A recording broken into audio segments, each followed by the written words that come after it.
the sunshine rays in the sun, but I can't even breathe in my own homeland. Working 2 jobs just to stay afloat.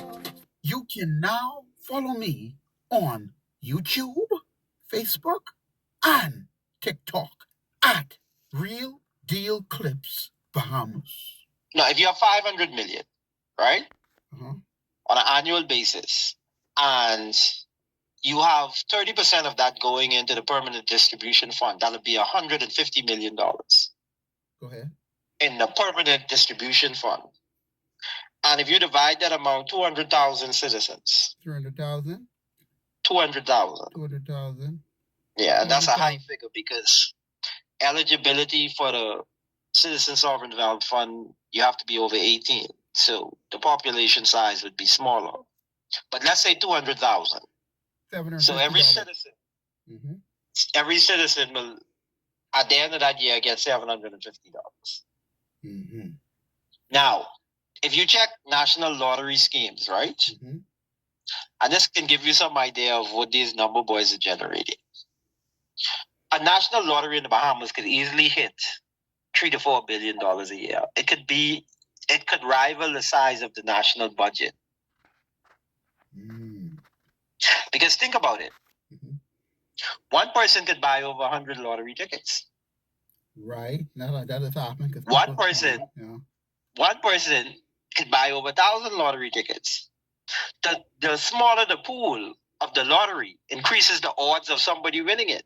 Right.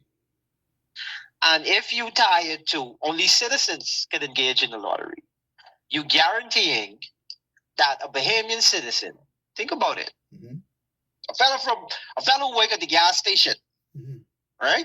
Right. Making minimum wage, he can play the national lottery and win $200,000. Imagine how that could impact somebody who was just working at the gas station and won $200,000. But I wonder if everybody, I saw something though when this whole lottery thing came across the radar with them, with Mr. Pentad proposing this. I wonder if people really see the bigger picture though. Philip Davis. But let me throw a scenario at you, right? Okay. I understand the strategy because the number boys are deeply embedded with the PLP, and they wanna have a frontal attack against that funding mechanism. But it has, in the end, whatever happens, have to benefit the Bahamian people. Right. Now, we went into the structure of the Citizen Sovereign Wealth Fund, right? But because that is not a national resource that we're taking advantage of, there's nothing that prohibits the total amount of what is derived from a national lottery from going directly into the permanent distribution fund, minus the 5% that remains in the general fund. Because it's not a national resource that you're exploiting. Right. It's just revenue. Correct. From an activity. So you can take the entire amount and put it in and distribute it to the Bahamian people. Right. That's an option as well. Right. Let's make it a round figure, $1 billion. Right? Okay. Among 200,000 people. That's about what, $5,000 per person. So at the end of the year, Christmas time, every Bahamian citizen got $5,000. A bonus. You pay it out at the end of the year. Created as a bonus. At the end of the year, $5,000. Yeah. You have it gazetted, and you could formally introduce it to the Bahamian people and say what the amounts are. They can expect that check at the beginning of December for $5,000. Every Bahamian citizen. Right. The problem with trying to target it to different areas like sports and culture and all that is it have to go through a mechanism that is corrupt. So to avoid the corruption, just give the money to the people. You can imagine how many people participate in Junkanoo. Imagine collectively what they would have. And they get to budget the money for themselves. Figure out what they want to do with it for themselves. And every individual have that ability because they have that $5 in their account. But collectively, in terms of, because Junkanoo people spend their own resources to get the base street.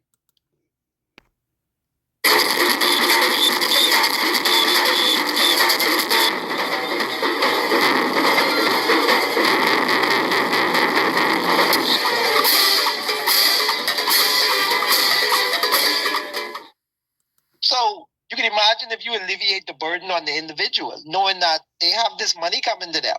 You end up with a better parade, and you end up with people who didn't have to financially stress themselves out to get to Bay Street. And they don't have to go through a system. Everybody, there's equality in it. Because you get your $5,000 and you do whatever with it you want to do with it. Right. I'm just saying the Junkanoo people have such a commitment to what they do. Spend that entire amount getting to Bay Street. Right. And if you have 1,000 people in one Junkanoo group, 1,000 plus and all that, that's millions of dollars collectively that they can spend to get to Bay Street. Mm-hmm. So this benefits everybody. Right. Think about the churches at the end of the year. A church with 1,000 members. A church with 1,000 members. If those are tithe-paying members, think about, for me, I'll think about the guy who's a bum on the street, begging for $1. He's a Bahamian citizen. Right. And think about what $5,000 means to somebody like that. Right. For me, that is where my thoughts lie more than people who have means or who have the ability to generate income. It's the poorest among us. Like $5,000 might be a lot of money to some people. But think about that guy who got to go on, or that mother who have little children, who got to, every now and then, she got to beg or hustle or reach to the point where she have to compromise her body to get a couple of dollars to feed the kids. Right. Think about what $5,000 means to somebody like that.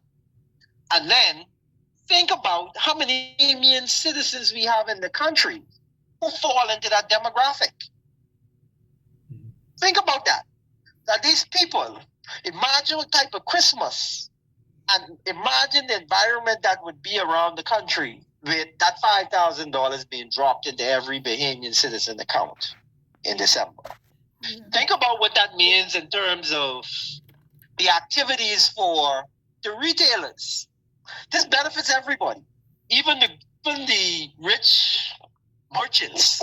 They got more people going to their stores buying more things because they have that $5,000 coming.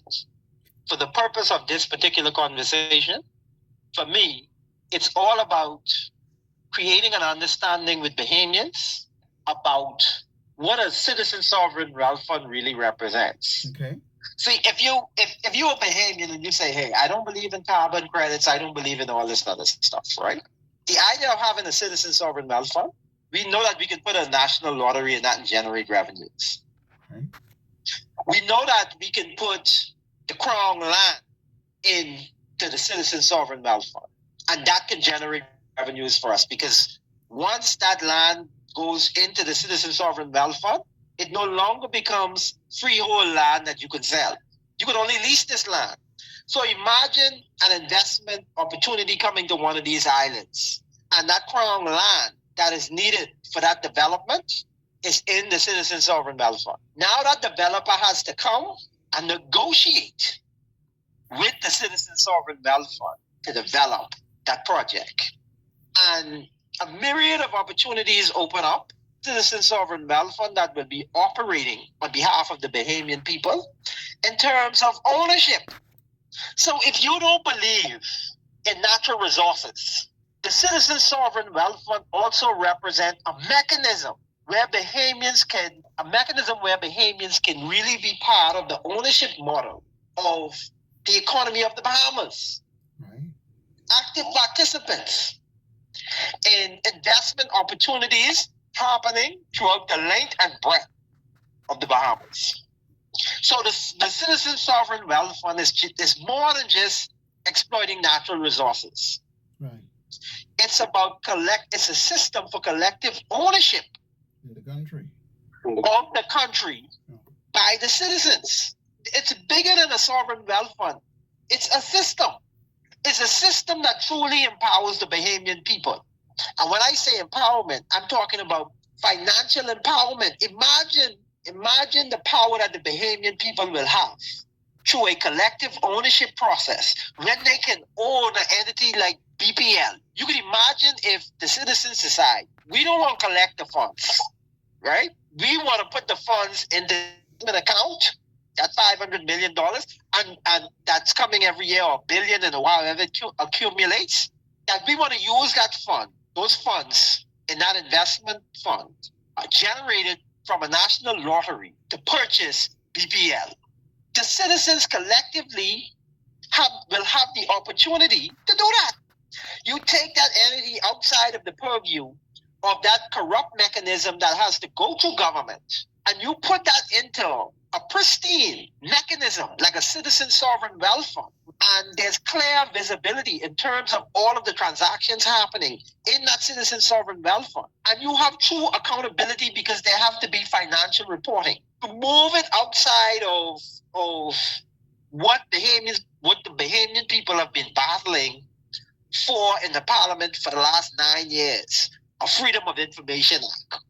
You move that freedom of information outside of the purview of the government, and now that is vested in a system, in a structure, in a framework where there's true accountability.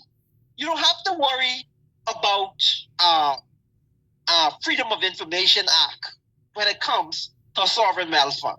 You don't have to worry about those things. Those things are mandated, and nobody can change those mandates individually. Yes. The mandates have to be changed collectively. You don't have to legislate that. That's a part of the structure. Right. So I am not an advocate or a proponent. I don't believe that government can change. See, I mean, I think you are definitely right. And to make sure that everybody is following, what Mr. Thurston is saying essentially is this. As citizens, we own the country. And every 5 years, we elect managers. But the system is flawed because the managers ain't doing what we telling them to do, and they're doing their own thing. So what Mr. Thurston is saying, with a system like the Citizen Sovereign Wealth Fund legislation, it's a digital system that will make everything digital and put it all online. And once it is set up, it accounts for itself. Nobody can go in there and tamper with nothing. You ain't gonna worry about corrupt managers because they don't have access to the system to tamper with things. So you can see where every dime going, where every penny is spent, and you will then bypass the corruption of the middleman, or in this sense, the managers, the corruption of the managers. And as owners, we will outrightly own everything. And nothing can be changed unless it comes back to the owners and they sanction it. So, absolutely correct. Every election season, they come shaking. After that, we back to struggling again. Yeah. Take the boot off my neck. Let my people rise to respect. We tired of the stress, tired of the niggas.